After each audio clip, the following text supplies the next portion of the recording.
Me llamo Walter Briggs, y la noche en que mi vida de verdad dio un vuelco fue la noche en que un juez miró los papeles que yo llevaba en la mano, en la fiesta de compromiso de mi exmujer, y dijo: «Desde hace 30 segundos, esta fiesta acaba de convertirse en una declaración jurada». Fue la primera vez que vi cómo a Lori se le borraba la sonrisa de la cara, pero aquella noche solo tenía sentido por el día en que todo se vino abajo. La mañana en que se firmó mi divorcio, Lori se largó en mi camioneta con las llaves de mi casa, colgando de su llavero. Yo me quedé plantado en las escaleras del juzgado del condado de Black Hawk, en Cedar Falls, Iowa, con un sobre fino de Manila en la mano, viendo cómo mi vida entera se alejaba metiéndose en el tráfico. Se detuvo junto a la puerta del conductor lo justo para montar el numerito. Lori se quitó el anillo de boda, lo giró una vez para que atrapara la luz gris y luego lo lanzó contra el cemento. Rebotó y fue a parar junto a la punta de mi zapato. Ese pequeño clic metálico sonó más fuerte que cualquier otra cosa en aquella acera.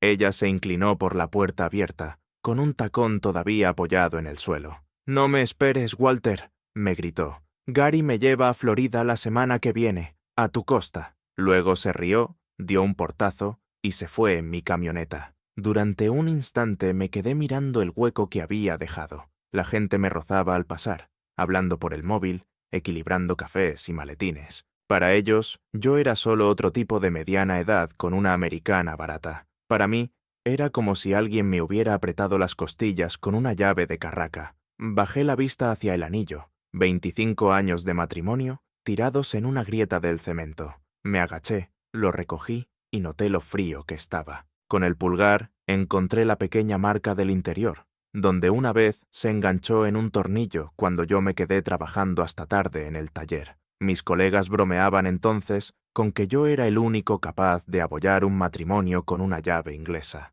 Ahora ya no quedaba mucho matrimonio que abollar. Me guardé el anillo en el bolsillo. Entre el sobre y la bolsa de deporte a mis pies, eso era casi todo lo que me quedaba. Lori se quedó con la casa. Lori se quedó con la camioneta. Se quedó con la mayor parte de lo que habíamos ahorrado. Yo tenía un saldo pequeño en la cuenta corriente y la escritura de una casita destartalada en las afueras, que había sido de mi padre. A 2 manzanas, cogí el autobús urbano, la misma línea que él tomaba cuando su viejo Ford no arrancaba. Eché mis últimos billetes en la ranura y me senté al fondo. El autobús traqueteó pasando por el Fairway Grocery. Pasó el desvío hacia la urbanización donde Lori y yo habíamos vivido, y siguió hacia casas más pequeñas y jardines cansados. Me bajé solo. La casa de mi padre estaba al final de la calle. Pintura gris, porche desconchado, vencida. El patio era casi todo maleza y tierra. Me quedé allí un segundo,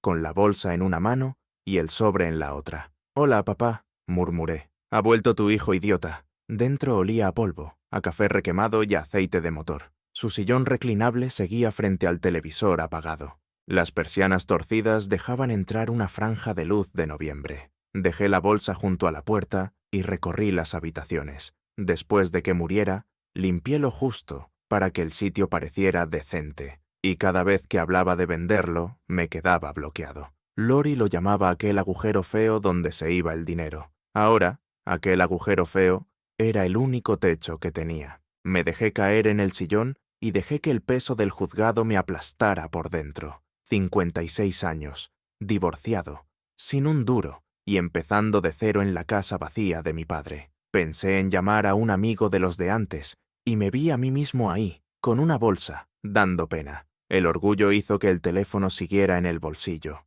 Al cabo de un rato, me quedé dormido. Cuando desperté, me dolía el cuello y la luz había cambiado. Me incorporé y decidí que, si iba a quedarme aunque fuera una noche, por lo menos tenía que recoger un poco. Empecé por el dormitorio de mi padre. La misma cómoda de siempre, el mismo despertador, clavado en las 6:12. Sus camisas de trabajo seguían colgadas en el armario. Bajé un par y las doblé. El cajón de arriba tenía calcetines y recibos viejos. El segundo, unas cuantas fotos. Mamá con su vestido de la iglesia antes del cáncer, yo con un corte de pelo horrible. El tercer cajón se atascaba al fondo, y cuando intenté cerrarlo, hizo un golpe sordo. Algo en ese sonido no encajaba. Saqué el cajón del todo y lo dejé encima de la cama. El fondo de la cómoda era madera basta, excepto en la parte de atrás, donde una tira se veía distinta. Pasé los dedos y noté el borde de una cinta americana vieja. Se me aceleró el pulso. La despegué y encontré un sobre pegado, plano, contra la madera. En el frente estaba la letra grande y tosca de mi padre, para cuando la vida te deja tirado. Me senté en la cama con ese sobre entre las manos. Mi padre no era de escribir notas, era más bien del tipo, toma una llave, apáñatelas. Ver esa frase con su letra fue como si me hubiera alcanzado desde la tumba y me hubiera dado un toque en el pecho. Lo abrí de un tirón. Dentro había una tarjeta de débito del Cedar Falls Community Bank, logotipo antiguo, los bordes un poco doblados, pero la tarjeta estaba bien. No había carta ni instrucciones, solo la tarjeta y esas 6 palabras en el sobre. Vale, dije en voz alta. A ver qué hiciste, viejo. Me metí la tarjeta en la cartera, agarré el abrigo y salí de nuevo. El cielo estaba bajo y aplastado, ese gris de Iowa que siempre hacía que mi padre dijera que era un buen día para quedarse dentro apretando tornillos. El banco quedaba cerca. Atravesé un par de calles laterales. Pasé por el parque pequeño donde mi padre solía sentarse en las tardes de verano y seguí hacia el centro, donde había más tráfico y los edificios eran más altos. El Cedar Falls Community Bank and Credit Union estaba en la esquina, de ladrillo y cristal, el mismo sitio donde mi padre cobraba sus cheques desde hacía 30 años. Respiré hondo, empujé la puerta y entré en ese olor a limpiador de moquetas y tinta de impresora. Una chica joven en el mostrador me sonrió. ¿En qué puedo ayudarle, señor? Eso espero, dije. Necesito mirar una cuenta antigua. Era de mi padre, Frank Briggs. Ella cogió la tarjeta, tecleó en su ordenador y me la devolvió. El señor Hale puede ayudarle con eso. Por aquí, por favor. Ella me llevó a un despacho con paredes de cristal y las persianas medio bajadas. El hombre que estaba dentro se levantó en cuanto entramos. Se aclara la garganta. Tendría unos 50 y tantos, canas en las sienes, arrugas en las comisuras de los ojos. La placa de su mesa lo decía claro. Martin Hale, director de la sucursal. Walter, dijo, rodeando el escritorio con la mano extendida. Walter Briggs. Sí, señor, respondí, sorprendido. ¿Nos conocemos? Conocí a tu padre, contestó. Siéntate. Vamos a echarle un vistazo. Me senté. Martin cogió la tarjeta, la pasó por un lector pequeño y tecleó algo. Yo miré su cara en vez de la pantalla. Al principio era solo concentración educada. Luego frunció el ceño. Después, algo le cruzó la expresión. Sorpresa y algo que se parecía, casi, a gratitud. Tragó saliva, me miró un instante y volvió al monitor. ¿Está usted bien?, pregunté. Él se recostó en la silla y soltó el aire despacio. Tu padre salvó a mi familia una vez, Walter, dijo. Hace unos 25 años estaba a punto de perder mi casa. Entró aquí con dinero en efectivo y pagó lo que yo debía. Dijo que un hombre no debería tener que arropar a sus hijos bajo el techo de otro, si podía evitarlo. Parpadeé. Mi padre nunca me había contado eso. He rezado durante años para tener la oportunidad de devolvérselo, continuó Martin. Entonces alargó el brazo y bajó las persianas del todo. El ruido del vestíbulo se apagó, como si el banco se hubiera quedado lejos. Volvió a coger la tarjeta y se levantó. Creo que hoy puede ser ese día, dijo. Señor, tiene que venir conmigo ahora mismo. Martin me condujo por un pasillo corto hasta una sala de reuniones privada. Las paredes estaban llenas de fotos enmarcadas de Cedar Falls a lo largo de los años. Inundaciones, desfiles, cortes de cinta. Una imagen me llamó la atención. Mi padre dándole la mano al gobernador Terry Branstad, allá por los 90. Me acordé de ese día porque mi padre volvió a casa con una quemadura de sol y dijo que el apretón del gobernador era más fuerte que un tornillo de banco. Martin abrió la puerta y me indicó que pasara. La cerró con cuidado y se sentó frente a mí, en una mesa redonda. Giró el monitor de manera que al principio solo él pudiera verlo. Inspiró hondo y le dio vueltas a la tarjeta entre los dedos. Walter, dijo, tu padre no te habló nada de esta cuenta. Ni una palabra, respondí. Mi padre no era precisamente hablador. Martin esbozó una sonrisa leve. No, no lo era, pero sabía muy bien cómo cuidar de la gente. Tecló otra vez y miró la pantalla. Se aclara la garganta. Lo que voy a enseñarte Puede resultarte abrumador. Yo me había mentalizado para ver unos cientos de dólares, quizá un par de miles si mi padre había ido guardando algo para emergencias. Pero nada, nada, se aclara la garganta. Me preparó para lo que vi cuando Martin por fin giró la pantalla hacia mí. El saldo, 18.029.445 dólares con 60 centavos. Me quedé mirándolo. Se me humedecieron los ojos, no por emoción, sino porque no era capaz de parpadear. Se me cerró la garganta y lo único que pude decir fue, eso no puede estar bien. Tu padre cambiaba el aceite él mismo para ahorrarse 10 dólares, dijo Martin. Y aún así, durante décadas, prestó dinero a la gente en silencio. Préstamos pequeños, 500 aquí, 1000 allá. La gente se lo devolvía cuando podía. Y cuando no podía, él nunca apretaba. Creía en dejar que la gente se levantara. Negué con la cabeza. Mi padre nunca dijo nada. No quería aplausos, contestó Martín. Juntó las manos, pero su voz siguió firme. Eso sí, llevaba registros impecables, y las ganancias de unas cuantas inversiones que hizo a principios de los años 2000 salieron muy bien. Me recosté en la silla. Por primera vez desde el divorcio, noté algo cálido moviéndose dentro del pecho. Una gratitud atónita mezclada con pérdida. Walter, continuó Martin, tengo que explicarte una cosa. Esta cuenta tiene restricciones. Tu padre las dejó establecidas cuando su salud empezó a fallar. ¿Restricciones? ¿Cómo cuáles? No puedes acceder a los fondos. Todavía no. El cambio de titularidad requiere documentación de la herencia, papeles de sucesión, trámites oficiales. Necesitaremos certificados de defunción, formularios notariados, cosas que normalmente se guardan con los documentos de casa. Solté el aire. Lori se llevó todos los documentos del hogar, cada archivador, cada caja. Martin hizo una mueca. ¿Crees que cooperaría? Se me escapó una risa corta, sin humor. Martin, esa mujer me tiró el anillo de boda delante del juzgado. Cooperar no es lo suyo. Él asintió, comprensivo. Entonces tendrás que encontrar otra manera de reunir lo que hace falta. Se me hundió el estómago cuando la realidad se asentó. Una fortuna estaba ahí, el legado de mi padre, pero yo estaba fuera por una caja de cartón en un garaje al que ya no podía entrar. Martin dijo en voz baja, tu padre lo preparó para ti, no para ella, ni para nadie más.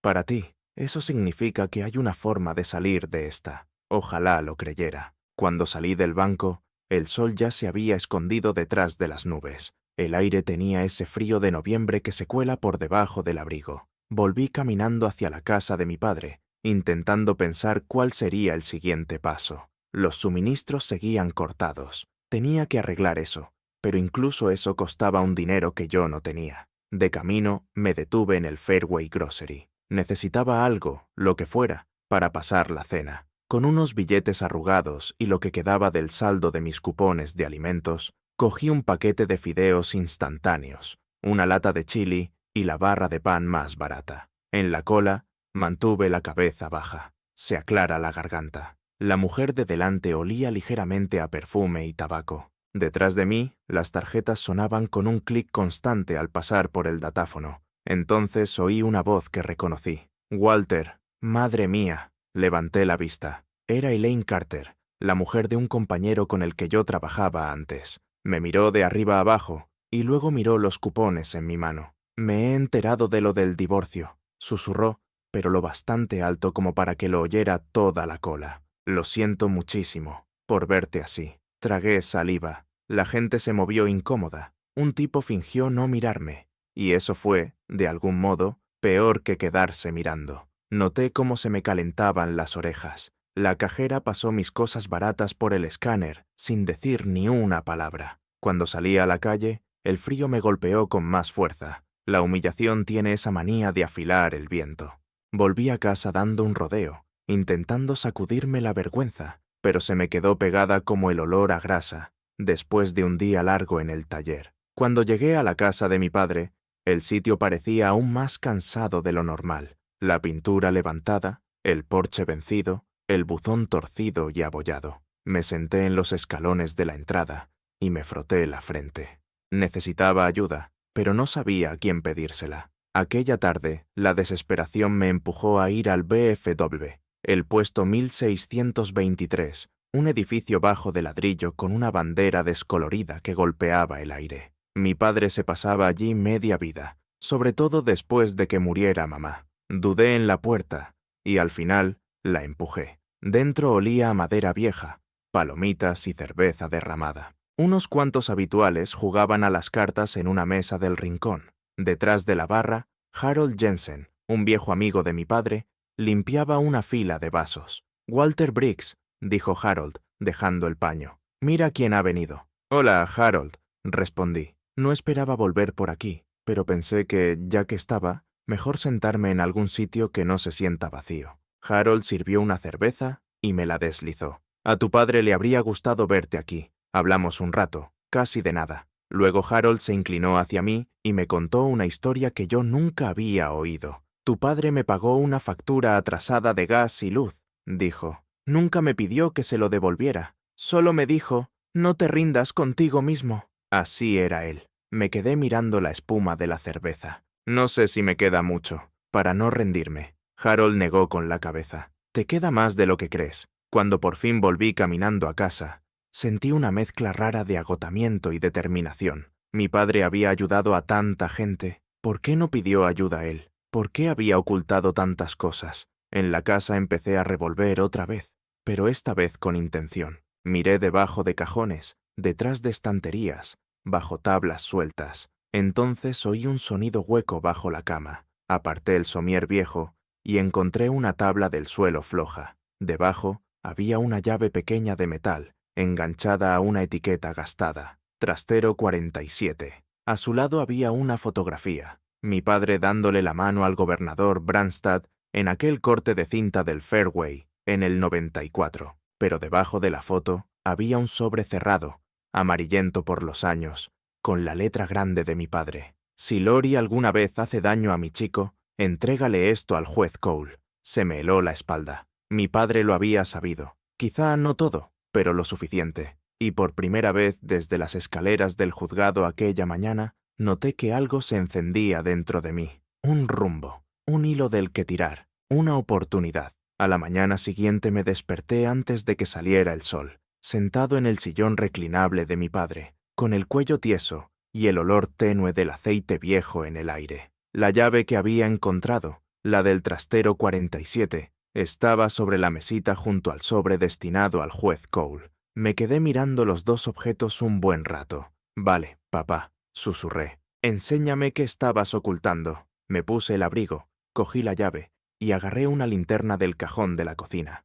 El viento de noviembre se me coló por la chaqueta en cuanto salí. Caminé entre casas silenciosas y árboles desnudos hasta llegar a las instalaciones de trasteros de Cedar Falls, en las afueras. Una fila de módulos de chapa ondulada detrás de una valla metálica. El encargado aún no había llegado, pero el código de la puerta seguía funcionando. Mi padre debió de mantener los pagos al día hasta que murió. Encontré el trastero 47 casi al fondo, del mismo color beige apagado que los demás. La llave entró en la cerradura con suavidad, como si me hubiera estado esperando. Dentro, el aire frío olía a cartón, a polvo y a la vida de mi padre. Había estanterías a lo largo de las paredes, llenas de cajas etiquetadas con su letra de siempre. Préstamos 1998, 2003, notas, recibos, herramientas. En el centro había una caja metálica con cierre, pesada y marcada por golpes. Durante un largo momento me quedé allí,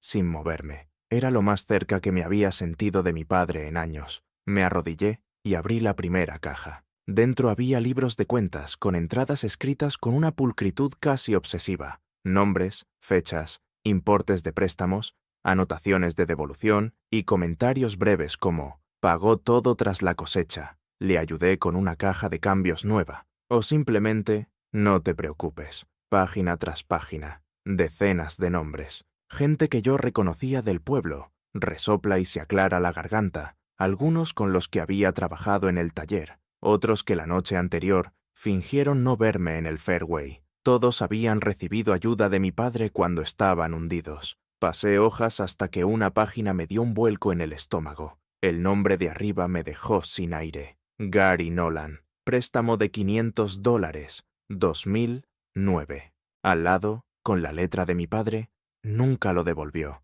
La firma en el recibo de devolución no coincide, así que Gary ya era un problema mucho antes de arrastrarse a la vida de Lori. Busqué más a fondo en las estanterías hasta dar con la caja metálica. Pesaba más de lo que parecía. La pestaña se resistió hasta que, por fin, saltó. Dentro había 3 cosas que jamás habría imaginado ver juntas. Primero, un montón de documentos con el nombre de Lori por todas partes, extractos de tarjetas con traspasos de saldo, firmas falsificadas, cheques emitidos desde mi cuenta para compras que yo no reconocía, ropa de diseñador, una reserva de hotel en Des Moines, fines de semana de spa. En algunos papeles aparecía una versión temblorosa de mi letra. Dios mío, murmuré. Me estaba dejando seco mucho antes del divorcio. Segundo, un revólver envuelto en un trapo viejo del taller, frío y pesado. El viejo 38 de mi padre. Lo levanté lo justo para sentir su peso. Me asaltaron recuerdos. Mi padre limpiándolo en la mesa de la cocina, recordándome que no era un juguete, diciéndome que esperaba que yo nunca lo necesitara. Durante un segundo, una idea oscura me atravesó. La rabia, la humillación, la sonrisita de Lori, la voz de Gary, los cupones de alimentos en mi mano en el Fairway. Cada pequeña crueldad se apilaba como ladrillos alrededor de mis costillas. Dejé el arma en su sitio y me obligué a respirar. No, susurré, así no. Mi padre no me crió para resolver mis problemas con un arma. Y la venganza más inteligente, la que de verdad deja huella, no sale por el cañón de un arma. Aparté el revólver y seguí adelante. Tercero, una carta dirigida a la jueza Meredith Cole. Aquello me dejó helado. La letra era de mi padre. El sobre, grueso y cerrado, con su nombre escrito en trazos firmes. Si Lori alguna vez hace daño a mi chico, mi padre lo había sabido, o al menos lo había sospechado. Vio algo en ella mucho antes de que yo lo viera. Se me cerró la garganta. Dejé la carta a un lado con cuidado. En el fondo de la caja había algo más blando. Una tarjeta de aniversario de 10 años, de Lori. Dentro había escrito: al único hombre que necesitaré jamás, al que me hace sentir segura y comprendida. Siempre tuya, Lori. Me quedé mirando la tarjeta y luego los documentos que demostraban años de traición. Sentí como si alguien me apretara el pecho. No era un dolor que gritara. Era de los que se quedan ahí, pesados y humillantes. Al cabo de unos minutos me recompuse y reuní todo en una carpeta. Los libros de cuentas, los documentos financieros falsificados por Lori, la carta para la jueza Cole. Cerré el trastero y lo dejé bien cerrado. El paseo hasta el despacho de abogados de Robin Collins, en Main Street, me llevó unos 20 minutos. El viento frío me ayudó a pensar con claridad. Robin era una abogada afilada, de poco más de 40 años, zapatos prácticos, frases cortas y fama de no edulcorar la realidad. Su despacho olía ligeramente a limpiador de limón y a expedientes antiguos. Me indicó que me sentara. «Sonabas urgente por teléfono, Walter. ¿Qué pasa?» Dejé la carpeta delante de ella. La abrió y alzó las cejas casi de inmediato. «¿De dónde ha salido todo esto?» «Mi padre llevaba registros», dije. «Y mi exmujer», tragué saliva, «guardaba secretos». Robin leyó en silencio durante un buen rato, a veces soltando un silbido bajo. Cuando terminó, se recostó en la silla. «Bien», dijo. «La buena noticia es que aquí hay fraude documentado de sobra para reabrir partes del acuerdo de divorcio». El corazón me dio un golpe seco. «¿Y la herencia?» «Tendrás que demostrar la titularidad, documentos del patrimonio, certificado de defunción, transferencias notariales, lo habitual. Pero si Lori los está reteniendo de forma intencionada, eso juega a nuestro favor. A los jueces no les gustan los juegos». Asentí. «¿Y Gary?» Robin señaló uno de los libros de cuentas. «Este préstamo con recibo falsificado es fraude. Si tu padre dejó constancia de sus dudas en su momento, podemos usarlo sin problema». Hizo una pausa y me miró a los ojos. «Pero, Walter, escúchame bien. Desde el punto de vista legal, lo mejor que puedes hacer es dejar que esto siga su curso con discreción. Presentar escritos, comparecer ante el juez, aportar las pruebas en el orden correcto». Solté el aire despacio. «Y si no, si los enfrentas en público y esto se convierte en un espectáculo, puede complicarlo todo. A los jueces no les gustan las teatralidades. corres el riesgo de parecer mezquino o vengativo,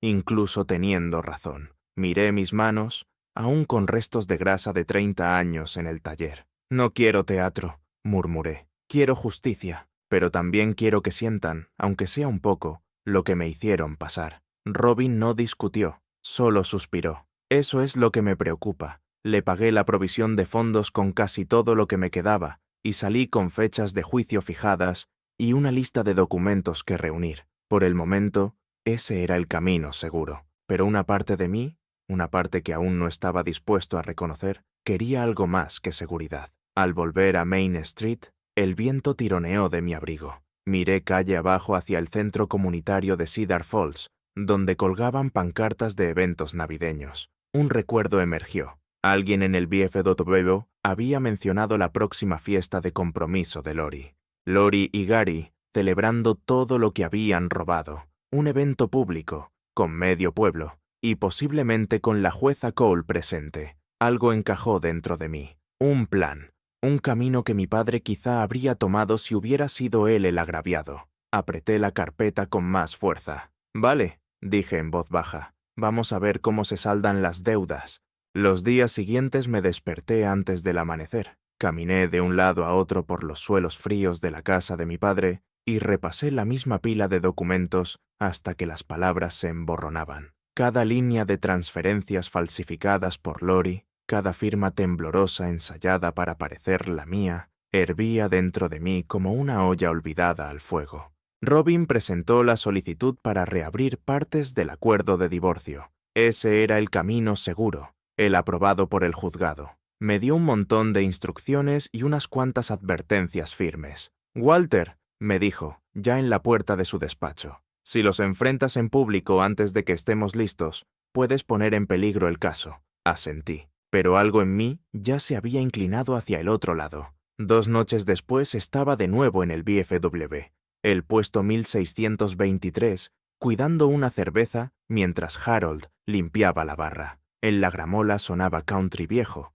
ese murmullo constante que hacía que todo pareciera un poco más estable. Un par de veteranos jugaban al cribbage. Era el último sitio del pueblo donde nadie me miraba como a un fracasado. «¿Te has enterado de la fiestecita de Lori?», preguntó Harold, como quien no quiere la cosa. Levanté la vista. «¿Qué fiesta?». «La de compromiso, el sábado por la noche, en el centro comunitario. Va a ir medio pueblo». Hizo una pausa. «Puede que esté la jueza Meredith Cole. Es prima de Gary, ¿sabes?». En mi cabeza se hizo el silencio. La jueza Cole, el sobre de mi padre, Lori, Gary, los libros de cuentas, los cheques falsificados, una tormenta perfecta. Justo en el centro de Cedar Falls, Harold debió de notar el cambio en mi cara, porque se inclinó hacia mí. «Walter, no estarás pensando lo que creo que estás pensando». No contesté, no de inmediato. En lugar de eso, le pregunté, «¿Papá te ayudó alguna vez? Quiero decir, personalmente». Harold sonrió con tristeza. «Más de una. Cuando mi chico se rompió la pierna en el 2005, tu padre pagó la mitad de la factura del hospital antes de que yo dijera nada. Me dijo que ya se lo devolvería cuando pudiera. Lo intenté. Rompió el cheque y me dijo, entonces paga la factura de otro algún día». Sentí que algo se aflojaba en mi pecho, como si el duelo y el orgullo se enredaran, y por fin cedieran un poco. «Ese era tu padre», añadió Harold, callado, firme. Sabía reconocer a un buen hombre cuando lo tenía delante. «Y, Walter, él sabía que tú ibas a salir adelante». ¡Qué gracia! Yo nunca me había sentido menos adelante en mi vida. Me terminé la cerveza y me levanté para irme. «¿Tienes algún sitio a dónde ir?», preguntó Harold. «Todavía no», dije, «pero pronto lo tendré». Se agachó detrás de la barra. «Entonces llévate esto. Vas a necesitar ir presentable». Me tendió una funda de traje.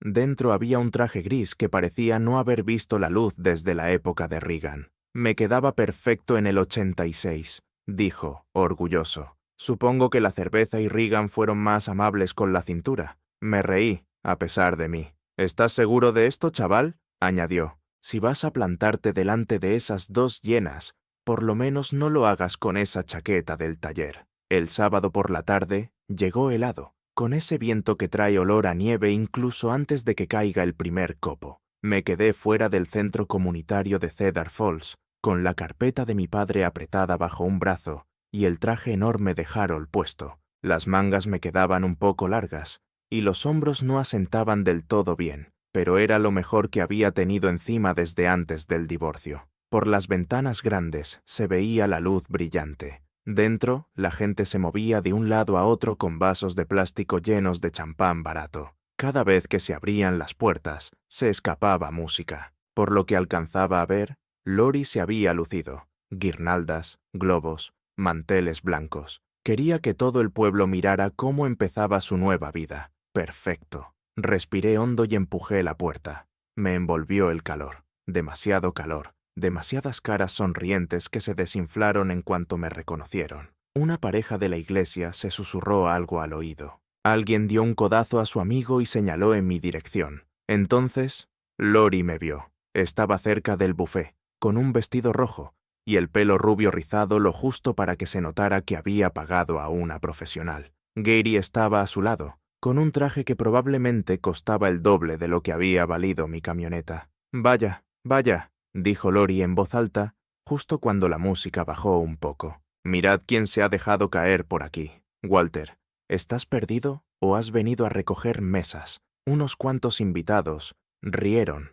nerviosos. Yo seguí caminando, despacio y seguro. Gary cruzó los brazos y sonrió con desprecio. No esperaba verte dar la cara, campeón. Qué valiente venir a la fiesta de tu ex. Estoy lleno de sorpresas, dije en voz baja. Lori puso los ojos en blanco. Ay, por favor. Si has venido a pedir dinero, la respuesta es no. Noté un pequeño cambio alrededor. La gente se acercaba un poco, oliendo el problema. Entonces, la mirada de Gary cayó sobre la carpeta bajo mi brazo. Su sonrisa se le quebró, solo un poco, pero lo suficiente. ¿Y eso qué es?, preguntó, con la voz tensándose. Algo que a tu prima quizá le interese ver, contesté, mirando por encima de él hacia donde la jueza Meredith Cole charlaba con un grupo cerca del ponche. A Gary se le fue el color de la cara. Agarró a Lori del brazo y siseó. Creía que esos libros se habían destruido después de que muriera su padre. Lori se quedó rígida. La sonrisa se le agrietó.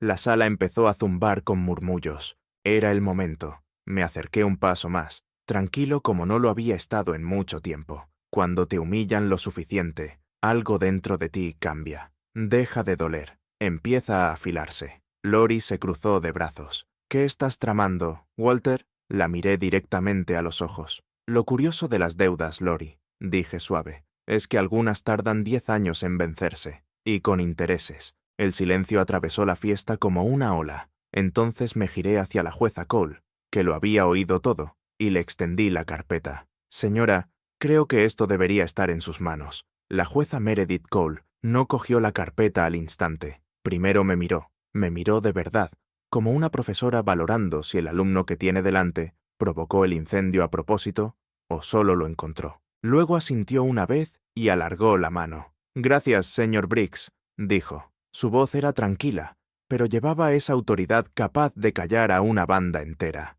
Lori intentó quitarle hierro. Ay, venga ya, Meredith, esto es solo Walter haciendo el teatrillo. Ya sabes cómo es, siempre buscando lástima. La jueza Cole levantó una mano, cortándola en seco. Abrió la carpeta y empezó a leer. El ambiente se movió alrededor de nosotros, no con ruido, no de golpe, sino de esa manera sutil en la que la gente se recoloca cuando nota que está pasando algo importante. Alguien bajó la música con cuidado. Las conversaciones se cortaron a mitad de frase. Los vasos de plástico se quedaron a medio camino de los labios. Gary tragó saliva. La nuez se le marcó como si intentara tragarse un cubito de hielo. La jueza Cole pasó una página y otra. Después sacó el sobre dirigido a ella, con la letra de mi padre, dura y clara sobre el papel amarillento. Alzó ligeramente las cejas, lo abrió con cuidado y desplegó una carta corta, junto con copias de documentos que mi padre había preparado años atrás. Cuando terminó, dejó todo sobre la mesa a su lado y miró directamente a Gary y a Lori. Bien, dijo, no esperaba trabajar esta noche, pero aquí estamos. Lori soltó una risita temblorosa. Meredith, en serio, esto es solo... Silencio, dijo la jueza, sin levantar la voz. se habría podido oír caer un alfiler. Entonces, la jueza Cole dio un paso al frente y soltó una frase que recordaré hasta el día en que me muera. Desde hace 30 segundos, esta fiesta acaba de convertirse en una declaración jurada. Todo lo que ustedes dos digan a partir de ahora puede y será usado en un tribunal. Alguien llamó al sheriff. La noche de mi primo Gary se acababa de poner carísima. Un escalofrío recorrió la sala, mitad shock, mitad alegría mal disimulada. La gente fingía no mirar, pero miraba igual. La cara de Lori se quedó del color de la tiza vieja. Gary parecía un crío pillado robando caramelos en la colecta de la iglesia. «¡Eso es ridículo!», balbuceó Gary. «Estos documentos ni siquiera…». La jueza Cole levantó una hoja entre dos dedos. «Esto», dijo, «es un cheque emitido desde la cuenta de Walter por el importe exacto de tu anillo de compromiso. Y esto», añadió, alzando otra página, «es el recibo de un hotel por un fin de semana que vosotros dos pasasteis mientras Walter todavía estaba pagando la hipoteca». La gente contuvo el aliento. No fue un jadeo ruidoso, más bien una inhalación colectiva. «Y esto», continuó, girándose hacia una página del libro de cuentas, «es tu firma falsificada en un recibo de devolución que su padre documentó hace años. Una falsificación de la que, al parecer, pensaste que podrías escapar». Gary abrió la boca, pero no le salió ningún sonido. Lori dio un paso al frente, estirando la mano hacia los papeles. «No puedes usar eso». La jueza Cole apartó la carpeta de su alcance. «Como los toque, añadirá manipulación de pruebas a su lista de problemas». Al otro lado de la sala, alguien llamó en voz baja a la oficina del sheriff. Un par de invitados se apartaron de Lori y Gary, como si fueran contagiosos. Yo me quedé allí, con los brazos a los lados, sintiendo algo que no había sentido en meses, quizá en años: firmeza, dignidad, la presencia de mi padre. La jueza se volvió finalmente hacia mí. «Señor Briggs», dijo, «necesitaré que traiga estos documentos al juzgado el lunes por la mañana. Iniciaremos los procedimientos formales de inmediato». «Sí, señora», respondí. «Y, Walter», añadió en voz baja, solo para mí, «su padre fue un buen hombre. A mí también me ayudó una vez. Esta noche lo está honrando». Se me cerró la garganta, pero conseguí asentir. El ayudante del sheriff llegó 10 minutos después. No arrestó a nadie en ese momento, pero sí escoltó a Gary y a Lori a una sala lateral para interrogarlos. La fiesta se deshizo en despedidas incómodas y comentarios en susurros. La gente me estrechaba la mano al salir. Algunos se disculpaban por lo que nunca dijeron antes. Otros simplemente me ofrecían un apretón lleno de respeto. Cuando salí a la calle, empezaba a nevar. Copos finos y suaves giraban bajo las farolas. Aspiré el aire frío y me sentí más ligero. Por primera vez desde el divorcio, el mundo no parecía cerrarse sobre mí. Las semanas siguientes pasaron deprisa. La jueza reabrió el caso de divorcio. Las firmas falsificadas de Lori eran innegables. Las transferencias fraudulentas se podían rastrear sin dificultad, y con la ayuda de Robin, por fin accedí a los documentos sucesorios necesarios para reclamar la cuenta de mi padre. El tribunal me devolvió la casa, la camioneta y todos los bienes que Lori había ido desviando a mis espaldas. Lori terminó con un acuerdo mucho más pequeño, acorde a lo que realmente había aportado, no a la fantasía que ella misma había inflado. Gary afrontó cargos por el recibo de devolución falsificado y por otras irregularidades que la jueza Cole encontró en los registros de mi padre. Aprendí que la justicia puede moverse despacio, pero cuando llega, llega como el invierno, fría, clara y honesta. Un mes después, un martes tranquilo, entré en el VFW, el puesto 1623, con un sobre blanco sencillo en la mano. Dentro había una pequeña donación de la cuenta de mi padre, suficiente para saldar algunas facturas atrasadas de veteranos de la comunidad. Nada llamativo, nada público. Justo el tipo de cosa que él habría hecho. Se lo entregué al comandante del puesto. «Sin nota», dije. «Solo úselo donde haga falta», asintió y me apretó el hombro. «Frank estaría orgulloso de ti, Walter. Eso espero». Aquella tarde conduje hasta el cementerio de Greenwood, con el viento cortando entre los árboles desnudos. En el bolsillo del abrigo llevaba 2 cosas: la vieja tarjeta de débito, ahora vaciada y convertida en una cuenta a mi nombre, y el anillo de boda de Lori. En la tumba de mi padre aparté la nieve de la lápida y me arrodillé. «Hola, papá», dije en voz baja. «Los dos sabemos que viste a través de ella mucho antes que yo». Saqué el anillo, frío, pequeño, ya sin significado, y lo dejé sobre la piedra. «Ya no va a necesitar esto». La nieve golpeaba suavemente nuestro rincón silencioso del mundo. Apoyé la mano en la lápida, sintiendo el mármol helado bajo la palma. «Gracias por cuidarme», susurré, «y por enseñarme que la mejor venganza no es hacerles daño, es convertirse en el hombre que siempre creíste que podía ser, mientras ellos pierden todo lo que pensaron que habían robado». Me levanté, me sequé los ojos y miré una última vez el anillo brillando débilmente en la nieve. Luego caminé hacia mi camioneta. Si mi historia significó algo para ti, si te recordó que la dignidad puede volver, que la justicia acaba llegando, que los hombres buenos dejan huella mucho después de haberse ido, entonces quédate un rato más. Tengo más historias que contar, y quizá alguna se parezca un poco a la tuya.